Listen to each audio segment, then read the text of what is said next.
আমরা আসলে ইন্ডিয়াতে এসে স্বাভাবিকভাবে যে রকমের খেলি এখন আমাদের টিমের স্ট্রেংথ আগে থেকে অনেক বেশি আলহামদুলিল্লাহ। আর আমরা যে অপরচুনিটিগুলো পেয়েছি আমরা সেটা যদি গোলে কনভার্ট করতে পারতাম আমরা 3টা পয়েন্ট নিয়ে যেতে পারতাম। যেহেতু আনফর্চুনেটলি আমরা জিততে পারিনি, 3 পয়েন্ট নিতে পারিনি। আমাদের জন্য ওপেন আছে আর গ্রুপে এখন সবাই 1 পয়েন্ট করে, সবাই ড্র করেছে, সবার জন্য ওপেন। হোপফুলি আমরা নেক্সট ম্যাচগুলোতে ভালো করব এবং যাতে ওই এই- ম্যাচটা এই ড্র goal- হওয়াতে কি সবার জন্য ওপেন হলো এটা? না, ওই ম্যাচটাও ড্র তো হওয়াতে open, কি draw না না না, এই ম্যাচটা ড্র না, শুধু অন্য পাশে যে সিঙ্গাপুর। 2টা ম্যাচ হয়েছে সেটাও ড্র। হ্যাঁ। সো এটাতে আমাদের জন্য সুযোগ থাকলো। আজকে লাস্ট নাইট যদি আমরা জিততে পারতাম তাহলে আমাদের জন্য একটা অ্যাডভান্টেজ থাকতো, আমরা 3 পয়েন্ট সবার উপরে থাকতাম। পেয়ে যেতাম। রহমত, গতকালকে যখন 20 মিনিটের মাঝে তবু ইনজুর্ড হলেন এবং আপনি নেমে গেলেন ক্যাপ্টেন্সি আর্মব্যান্ড হাতে পড়ে, ওই সময়টায় বাড়তি প্রেশার বা কোনো মোটিভেশন কি কাজ করেছিল না কিনা, মানে কোনো ফিলিংস ছিল? ওই সময় আপনাদের প্ল্যান কি ছিল? না আসলে এটা তো আনফর্চুনেট। 20 মিনিটের মাথায় তপু ভাই আমাদের ডিফেন্সের মেন একটা পার্ট। সো অনেক সময় আমাদের ডিফেন্ডিং লাইন থেকেও অনেক প্ল্যান করা হয় স্পেসিফিক একটা প্লেয়ারকে নিয়ে।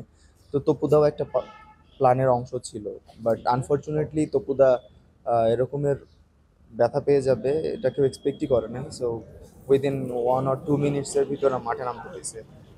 তো আসলে এখানে খেলা না খেলা সেটা ফ্যাক্ট না, ফ্যাক্ট হচ্ছে টিমের জয় বা টিমের ভালো রেজাল্ট করা। সো এটাই মাথায় ছিল যে অ্যাটলিস্ট আমরা মাঠ থেকে যেন ভালোভাবে হাসি মুখে বের হতে পারি। রহমত, সেকেন্ড হাফে প্ল্যানটা কি ছিল? আপনাদের সেকেন্ড হাফে প্ল্যানটা কি ছিল? আমরা ফার্স্ট হাফে যে খেলাটা খেলেছি সেকেন্ড হাফে কিন্তু সেই খেলাটা খেলতে পারিনি। সেকেন্ড হাফে আপনাদের প্ল্যানটা কি ছিল? আমরা দেখলাম খুব প্রেসার নিয়েছি তখন। না আসলে যেহেতু ইন্ডিয়ান হোম মাঠে খেলতেছি, স্বাভাবিকভাবে তারা গোল পাচ্ছিল না। তো তারা অ্যাটাক করবেই বেশি, বাট আমরা ঠান্ডা মাথায় খেলার চেষ্টা করেছি যে যতটুকু পারা যায় আমরা। ডিফেন্সিভ মোডে যাওয়া। না, আমাদের ডিফেন্সিভ মোড আমরা নর্মাল অ্যাজ ইউজুয়াল যেটা খেলার আমরা সেটা খেলতে পারতেছিলাম, বাট ফরওয়ার্ডে আসলে কানেকশন একটু কম হচ্ছিল। তো এইগুলা নিয়ে আমাদের অলরেডি কথা হয়েছে টিমের ভিতর যে কোন কোন জায়গাতে আরেকটু ইমপ্রুভ করলে আমাদের জন্য বেটার হবে। হামজা ডেফিনেটলি আমাদের ম্যাচের আগে থেকেও আমাদের সাথে সেভারাল টাইম কথা বলছে এবং ম্যাচের পরেও সে কনভিন্স যে আমরা নেক্সট ম্যাচগুলোতে আরও ভালো করতে পারবো। এবং যেহেতু আমাদের হামজার সাথে ফার্স্ট ম্যাচ ছিল, যদিও এটা ফিল করি নাই আমরা এটা তার সাথে ফার্স্ট ম্যাচ, তবুও সে আমাদেরকে আশ্বস্ত করেছে যে নেক্সট ম্যাচগুলোতে ইনশাল্লাহ আমরা ভালো করবো। সেই সময় আসলে হয়েছে যে আমরা গোল করে গোল কনসিড করেছি, বাট এখন আমরা গোল কনসিড করিনি, বাট আমরা যে অপরচুনিটিগুলো পাইছি সেগুলো গোলে কনভার্ট করতে পারি। তো আমাদের এই জায়গাটা অনেক আগে থেকেই সমস্যা, এটা সবাই জানে যে আমরা স্কোরিংয়ে আমাদের একটু দুর্বলতা আছে। তো এটা নিয়ে আমাদের ট্রেনিংও কম হয়, বাট আর অনেক সময় লাকেরও একটা ব্যাপার আছে ক্লিক করতে। যে অপরচুনিটিগুলো পাইছি, এরকমের ক্লিয়ার অপরচুনিটি খুব কম সময়ই পাওয়া যায়। বাট হামজার